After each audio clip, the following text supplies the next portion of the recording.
Let me give you an example because you've talked about movement within Africa. Yeah.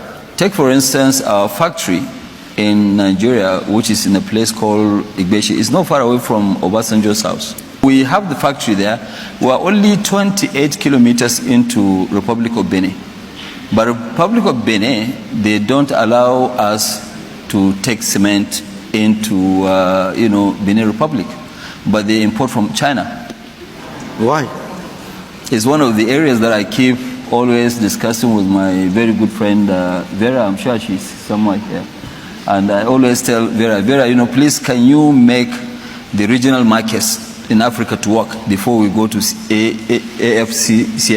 The AFC, CTA is a very, very good, thing to, But my issue is that even if we sign, what about the implementation? We are very good at designing programs and whatever, but implementation is key, which is really missing. Because we talked about free trade areas. Yes. ECOWAS talked about borderless region. Is that happening in reality or not? Well, actually, it's not happening in reality. Because the biggest issue that you have is, allowing movement. Today, if we are going to take cement to, say, maybe Togo, we're going to spend almost a week for just 210 kilometers. Is it the roads or is it the customs? It's the customs. The customs? Yeah, you sleep in the border when you get there. Why? Yeah, because, it's just corruption. You have to pay in order to get your cement across? Well, we don't pay, but maybe that's why they're holding us. But even people who are paying, they have to spend that long period of time. Also. It's a long process, yes. So I think the CFTA will help us. But I think before we jump to CFTA, we must make sure that the regional markets are working very well. Right. I think there is some practical issue here which people need to think about. We keep celebrating in Addis Ababa, signing agreements and borders and movement, free movement. And here we have a situation where it takes a week to move goods 280 kilometers between two neighboring countries. And then your neighbor too will say that, no, don't bring your goods here. I think when you look at it, a place like Republic of Benin, Togo, and Co., they are the ones that will benefit more in terms of this, regional markets. Because if I'm from Benin or I have business in Benin, it means that I don't only have market for 14, 15 million people. I have Nigeria's market, which is 200.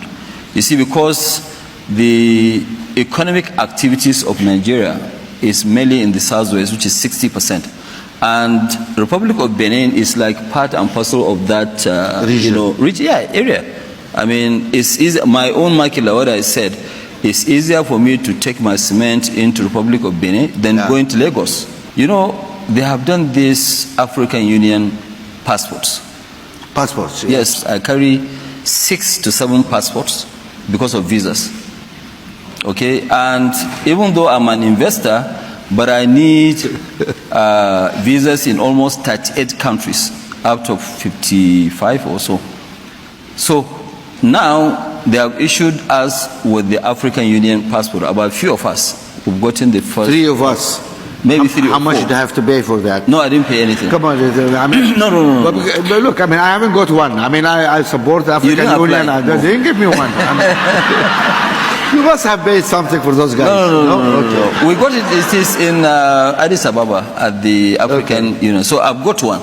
But let me tell you this: the one that I have, I went to South Africa quite okay, and I think you were carrying a Nigerian passport or South African passport? No, carrying African Union passport. African Union passport. Yes, but this same African Union passport, I'm sorry, since we're all talking very openly, but I was invited by the president of Angola to come and, see him. And, I had to go. Normally, I don't travel much during fasting period, but I went. And when I went there, I had to be given visa on African Union passport.